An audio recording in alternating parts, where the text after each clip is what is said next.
이번 전시는 만년이란 긴 시간 동안 이어져 왔던 핀란드 사람들의 물질 문화와 기술에 대해서 새로운 관점에서 소개하는 전시입니다. 현대의 핀란드 문화와 디자인이 어떠한 배경 속에서 탄생하고 변화하였으며 어떻게 완성이 됐는지 탐구하는 전시라고 할 수가 있겠습니다.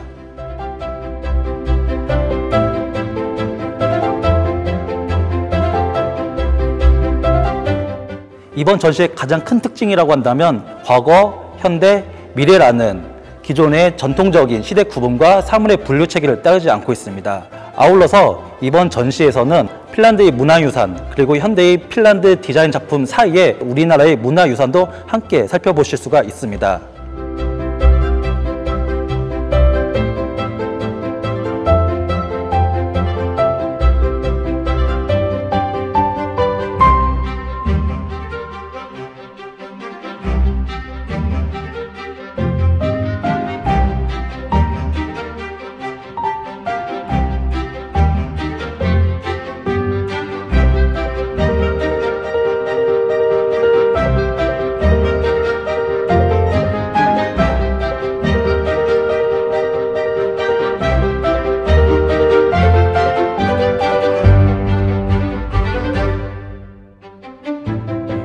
전 국토가 북위 60에서 70도 사이에 위치한 핀란드는 최북단에 위치한 국가 가운데 하나입니다. 그리고 핀란드에는 총 18만 개 이상의 호수 그리고 물길이 흐르고 있습니다. 이에 따라서 핀란드를 호수의 나라라고도 부르고 있습니다. 자연스레 핀란드의 자연 환경은 눈 높인 설원, 꽁꽁한 강, 그리고 축축한 늪지가 상당 부분을 차지하고 있습니다. 이러한 자연 환경 속에서 살아남기 위해 핀란드 사람들은 썰매 그리고 설피와 같은 물질 문화를 탄생시키고 활용했습니다. 지금 보시고 있는 설피는 향나무로 만들었습니다. 이런 설피는 눈, 얼음, 그리고 늪지의 나라 핀란드 사람들에게는 아주 필수적인 도구였다라고 할 수 있겠습니다. 그리고 핀란드 사람들이 그 척박한 환경을 살아남기 위해서 어떠한 물질 문화를 탄생시키고 활용했는지를 잘 보여주는 문화유산이라고 할 수가 있겠습니다. 지금 보시고 있는 설피는 우리나라 강원도에서 발견된 설피입니다. 만든 재질의 차이만 있을 뿐 구조, 형태는 매우 유사하다는 것을 볼 수가 있습니다. 우리나라에서는 이러한 설피가 춥고 눈이 많이 내리고 얼음이 잘 어는 함경도 그리고 강원도와 같은 지역에서 많이 확인되고 있습니다. 이러한 설피를 싣게 되면 눈 덮인 길을 미끄러지지 않게 다닐 수 있고 또한 빠질 위험도 없었습니다. 그리고 겨울철 사냥에도 매우 유용하게 사용되었습니다. 물론 핀란드와 한국의 물리적 거리는 굉장히 멉니다. 하지만 그곳에 살았던 핀란드 사람들 그리고 우리의 선조들은 그 척박한 환경을 살아남기 위해서 그 환경에 최적화된 물질 문화를 생산해내고 사용했습니다. 그리고 보시는 바와 같이 그 결과물이 이렇게 유사성을 띠기도 하고 있습니다. 그리고 이것은 시대와 지역을 초월하여 자연을 극복하려는 인간의 노력이자 지혜라고도 할 수 있겠습니다.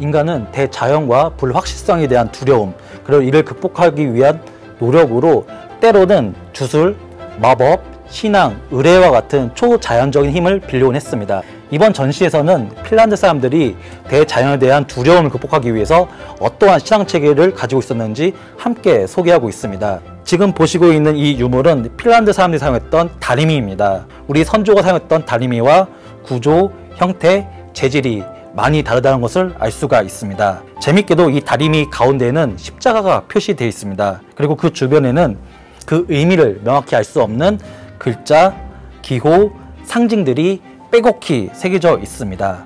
아마도 강한 힘으로 무언가를 다리기 위해 이 다리미를 사용했던 사람은 자신의 간절한 소망을 담아서 이러한 상징적 체계를 이 다리미에 새겼던 것으로 추정되고 있습니다. 이 다리미와 함께 전시되어 있는 토기는 통신라 시대 사람들이 사용했던 접시입니다. 우리에게 안압지로 널리 알려져 있는 경주 월지라는 유적에서 발견된 접시입니다. 이 토기의 중앙에는 신심용왕이라는 명문이 새겨져 있습니다. 아마도 용왕을 위한 제사 때 사용됐던 것으로 추정이 되고 있습니다. 전근대 농업사에서는 물이 가장 중요한 요소였습니다.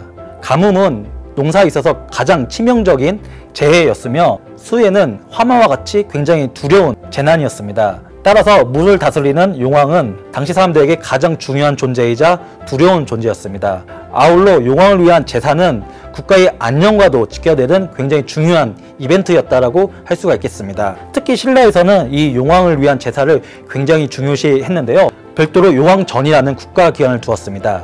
이 접시가 발견된 월지 주변에 이 용왕전이 위치했던 것으로 추정되고 있습니다. 물론 그 대상과 구현 방식의 차이는 있었지만 핀란드 사람들과 우리의 선조들은 자신의 안녕, 대자연에 대한 두려움을 극복하기 위해서 때로는 초자연적인 힘을 빌곤 했다는 것을 알 수가 있습니다. 그리고 이곳에 또 다른 두 점의 핀란드 유물과 한국의 유물이 함께 전시되어 있습니다. 지금 보시고 있는 이 유물은 핀란드 사람들이 풍어를 기원하는 제사 때 사용했던 봉헌물을 바치는 받침대였습니다. 원통형의 몸체 위에 역삼각형의 받침대를 두어서 봉헌물을 바치는 부분을 굉장히 강조한 것을 알 수가 있습니다. 지금 위에 보시는 토기는 우리나라 성주군 예산리 고분에서 발견된 토기입니다.